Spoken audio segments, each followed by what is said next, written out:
बिस्मिल्लाहिर्रहमानिर्रहीम। अस्सलाम वालेकुम नाज़रीन इकराम, मैं हूं मखदूम शहाबुद्दीन और आप देख रहे हैं मेरा फेसबुक और यूट्यूब चैनल। उम्मीद करता हूं आप सब लोग बखैर वाफ़ियत होंगे और जहां भी होंगे अपने अहले खाना समेत खुश भी होंगे और महफूज भी। 13 मई 2025 मंगल का दिन। इस वक्त कुछ इंपॉर्टेंट डेवलपमेंट्स हैं जो आपके सामने रखनी है।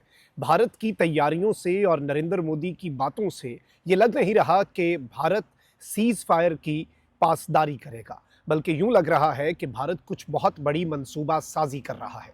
इसी सब के दौरान जब बहुत सी खबरें चलवाई जा रही हैं, पाकिस्तान पर लगातार सीज़ फायर वायलेशंस के इल्ज़ामात लगाए जा रहे हैं, इस सब के अंदर मकबूजा वादी से बहुत बड़ी खबर आई है। भारतीय फ़ौज ने एक नया ड्रामा रचाया है और ये सब कुछ भी उसी सिलसिले की कड़ी है जो सिलसिला पहलगाम इंसिडेंट के बाद शुरू हुआ। यानी अभी भी यूं लग रहा है, अब आप देख लें सारी की सारी डेवलपमेंट्स को, भारत जो है और उसकी तरफ से जो तकारीर हो रही हैं, जो स्टेटमेंट्स आ रही हैं, फिर नरेंद्र मोदी का उधमपुर एयरबेस जाकर जो खिताब है कि जंग अभी भी जारी है, ये सब कुछ एक वाज़ेह मैसेज भी है कि वो इस वक्त रीग्रुप होना चाह रहे हैं।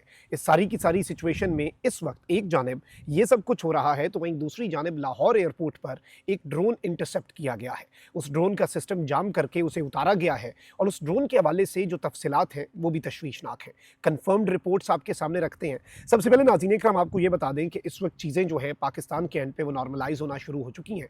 ऑल्दो भारत के अंदर अभी भी बहुत सी चीज़ों पर सवालिया निशान है। भारत के मुतअद्दिद एयरपोर्ट्स पर परवाज़ें अभी भी मनसूख हैं। कल रात भारत के जो एयरलाइन है इंडिगो, उसने बाज़ाब्ता तौर पर ये स्टेटमेंट जारी की कि हम जो 8-9 एयरपोर्ट्स जो पाकिस्तान वाली साइड पे लगते हैं, उनकी जितनी परवाज़ें हैं वो सारी सिक्योरिटी सिचुएशन की वजह से मनसूख कर रहे हैं। कल रात भारतीय मीडिया ने पाकिस्तान पर ड्रोन्स भेजने का इल्ज़ाम भी लगाया। अब उस चीज़ को भी इक्वेशन में डालिएगा, नरेंद्र मोदी की तकरीर के बाद ये सब हो रहा है। अब वहीं दूसरी जानिब आज नरेंद्र मोदी उधमपुर एयरबेस जाता है, वहाँ पर ज़ाहिर बात है S-400 मिसाइल डिफेंस सिस्टम जो है उसका लॉन्चर दिखाता है, लेकिन वो चीज़ नहीं दिखाता जो हमने तबाह करने का क्लेम किया है। मिग-29 दिखाता है, राफेल नहीं दिखाता अपने पीछे, और जाकर जो मोराल इस वक्त इनके अपने फौजियों का गिर चुका है वो मोराल वापस रीगेन करने की कोशिश करता है। लेकिन पाकिस्तान की साइड पे चीज़ें जो हैं वो अल्हम्दुलिल्लाह नॉर्मल होना शुरू हो चुकी हैं। एक और अच्छी खबर ये है कि PSL 10 के बकिया मैचेस जो हैं उनका शेड्यूल बिलाखिर जारी कर दिया गया है। 17 से 25 मई को ये मैचेस होंगे और 17 मई को रावलपिंडी स्टेडियम में पेशावर ज़ल्मी और कराची किंग्स के दरमियान मैच होगा। यानी कि जहाँ से कहानी रुकी थी और जिस जगह पर भारत ने बुज़दिलाना ड्रोन भेजा था अपना हमला करके पाकिस्तान पर और वो हमने नाकाम बनाया और वो फिर स्टेडियम के करीब फूड स्ट्रीट में एक इमारत से टकराया ड्रोन, तो वहीं से मैच जो है वो शुरू होगा। लेकिन वहीं दूसरी जानिब मैं आपको ये बता दूं कि इस वक्त पाकिस्तान जो है उसकी तरफ से अदाद-ओ-शुमार जो हैं इस पूरे ऑपरेशन के वो भी जारी हुए हैं और भारत की तरफ से जो वहशियाना हमले हैं उसके हवाले से भी अब तफसीलात बिलाखिर जारी हो चुकी हैं और भारत के वहशियाना हमलों में 40 शहरियों और 11 जवानों ने जाम शहादत नोश किया। पाक फौज के शोबे ताल्लुकात आमा SPR के मुताबिक 6 और 7 मई की दरमियानी शब भारतीय अफवाज ने बिला इश्ताल और काबिल मजम्मत वहशियाना हमले शुरू किए। भारतीय हमलों में 40 शहरी शहीद हुए, जिनमें 7 खवातीन और 15 बच्चे भी शामिल हैं, जबकि हमलों में 10 खवातीन और 27 बच्चों समेत 121 अफराद जख्मी भी हुए। भारतीय जारियत के जवाब में पाकिस्तानी मुसल्लह अफवाज ने भरपूर जवाबी कार्रवाई की और मादरे वतन का दिफा करते हुए 11 जवानों ने जाम शहादत नोश किया, जबकि मुसल्लह अफवाज के 78 जवान जो है वो जख्मी भी हुए। अब इस सब के अंदर नाज़रीन इकराम मैं शहीदों के यहाँ पर अगर नाम ना लूँ तो ये एक बहुत बड़ी ज़्यादती होगी, क्योंकि ये शहीद हमारा फ़ख्र है। भारत की साइड पर तो दर्जनों बल्कि बहुत बड़ा फिगर है जो इस वक्त भारत में हलाकतों का है उनके फ़ौजियों का, लेकिन हमारी साइड पर 11 का फिगर जो है वो कन्फर्म हुआ है। ISPR के मुताबिक शहीद होने वाले जवानों में नाइक अब्दुर्रहमान, लांस नाइक दिलावर खान, लांस नाइक इकरामुल्लाह, नाइक वक़ार खालिद, सिपाही मोहम्मद अदील अकबर और सिपाही निसार शामिल हैं। इसके अलावा पाक फ़ज़ाइया के squadron leader Usman Yusuf, chief technician Aurangzeb, senior technician Najeeb, corporal technician Farooq और सीनियर टेक्नीशियन मुबशिर जो है ये भी शहदा में शामिल हैं। अब ये तो वो आदाद-ओ-शुमार हैं जो अब जारी किए गए हैं। वहीं दूसरी जानिब इस वक्त मैं आपको ये बता दूं कि भारत जो है वो अपनी जो पॉलिसी है वो बहुत क्लियर करता जा रहा है, लेकिन पाकिस्तान जो है वो भी अपनी पॉलिसी से एक कदम पीछे नहीं हट रहा। पाकिस्तान के वज़ीर ख़ारजा ने इंटरनेशनल मीडिया और अमेरिकन मीडिया को बता दिया कि पानी रोकना एक्ट ऑफ वॉर होगा। एक्ट ऑफ वॉर का मतलब यही है कि सीज़ फायर रोका गया है। सीज़ फायर तो ये होता है कि बॉर्डर के ऊपर कोई झड़प ना हो, एक्ट ऑफ वॉर, तो फिर फुल फ्लेज जंग होती है। तो पानी अगर रुकता है तो फिर हमारी तरफ से सब कुछ चल पड़ेगा, ये चीज़ याद रखिएगा। वहीं दूसरी जानिब इस वक्त मैं आपको ये बता दूं कि पाकिस्तान ने बाज़ाब्ता तौर पर कल जो नरेंद्र मोदी की तकरीर हुई है उसके इश्ताल अंगेज़ और नफरत अंगेज़ बयानात मुस्तरद कर दिए हैं।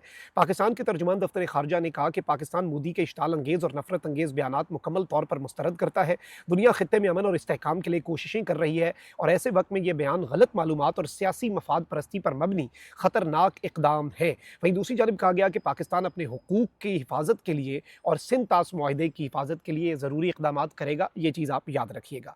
अब आप यही देख लें कि इस वक्त भारत के अंदर से जो आवाज़ें उठ रही हैं, नरेंद्र मोदी बेशक वॉर मॉन्गरिंग कर रहा है, इर्रिस्पॉन्सिबल स्टेटमेंट्स दे रहा है, लेकिन इस सब के अंदर भारत के साबिक आर्मी चीफ जनरल मनोज जो है, उन्होंने भारतीय मीडिया की जानिब से जंग भड़काने की बातों पर जो रद्द अमल दिया है वो भी बड़ा इंटरेस्टिंग है। वो कहते हैं कि जी जंग कोई बॉलीवुड फिल्म नहीं होती, जंग एक संगीन मामला होता है। जिस तरह अवामी सतह पर भरपूर जंग पर उकसाने की कोशिश की गई वो अफसोसनाक है। यानी अब भारतीय मीडिया ना 3 में रहा है ना 13 में, और उसकी हालत ऐसी हो चुकी है जिसके बारे में आप कहते हैं, जिस तरह धोबी के कुत्ते के बारे में कहते हैं कि ना वो घर का रहता है ना घाट का, ट्रस्ट भी लूज़ हो गया, आवाम भी नहीं सुन रही और जो फ़ौज है वो भी इनके जो स्टेटमेंट्स हैं उनकी मजम्मत कर रही है, उन्हें मुस्तरद कर रही है। लेकिन वहीं दूसरी जानिब अब भारत जो है वो इस वक्त उसी तरीके से अपना काम जो है वो जारी रखे हुए है और इस वक्त नाज़रीन इकराम मकबूजा वादी के अंदर एक खबर चलवाई गई है।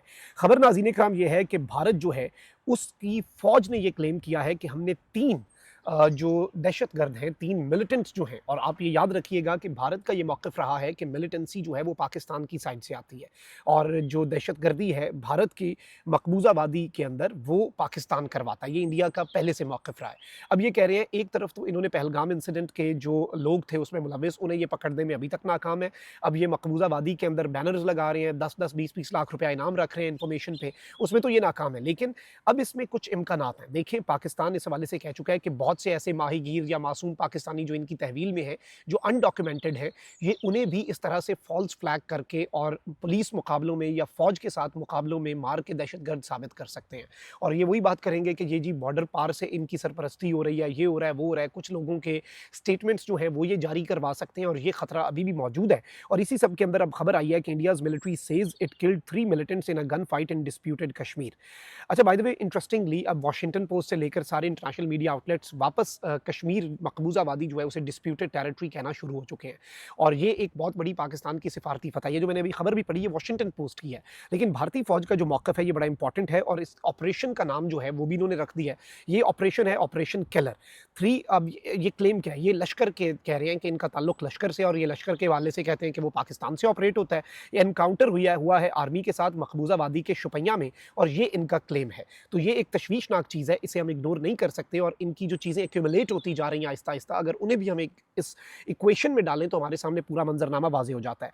वहीं दूसरी जानिब कन्फर्म्ड खबर ये है कि सिक्योरिटी फोर्सेज़ ने लाहौर एयरपोर्ट के करीब परवाज़ करते हुए ड्रोन को जाम करके उतारा है। सिक्योरिटी ज़राए के मुताबिक लाहौर एयरपोर्ट के करीबी इलाके से उतारा गया ड्रोन सर्विलेंस पर था। ये हमला करने के लिए नहीं था, लेकिन ये जासूसी वाला ड्रोन था, इसे कब्जे में ले लिया गया है। ड्रोन से किसी किस्म का नुकसान नहीं हुआ जबकि तहकीकात जारी हैं और ज़राए के मुताबिक सर्विलेंस ड्रोन को सिक्योरिटी इदारों ने कब्जे में लिया है। इसके सिस्टम को पहले पाकिस्तान ने अपने इलेक्ट्रॉनिक वॉरफेयर सिस्टम के ज़रिए जैम किया है, फिर इसे ज़मीन पर उतारा है, इसे डिस्ट्रॉय नहीं किया। ये बिल्कुल अपनी इंटैक्ट हालत के अंदर ज़मीन पर इसकी हमने लैंडिंग करवाई है और इसकी अभी तहकीकात होंगी कि आखिर ये ड्रोन जो है ये कहाँ से आया और किस तरह का था। और इस सब के अंदर I don't see a point कि लाहौर पर पाकिस्तान से तो जासूसी वाला ड्रोन उड़ने से रहा।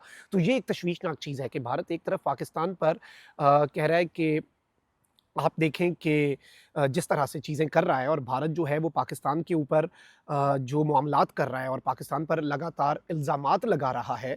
इंडिया जो है उसकी साइड से पाकिस्तान पर जो इल्ज़ामात लग रहे हैं कि पाकिस्तान ड्रोन्स भेज रहा है, लेकिन असल में ये ड्रोन्स भेज रहे हैं। तो कुछ तो ये देयर इज़ समथिंग जो मैं ये ज़ाती तौर पे समझता हूँ दे आर अप टू।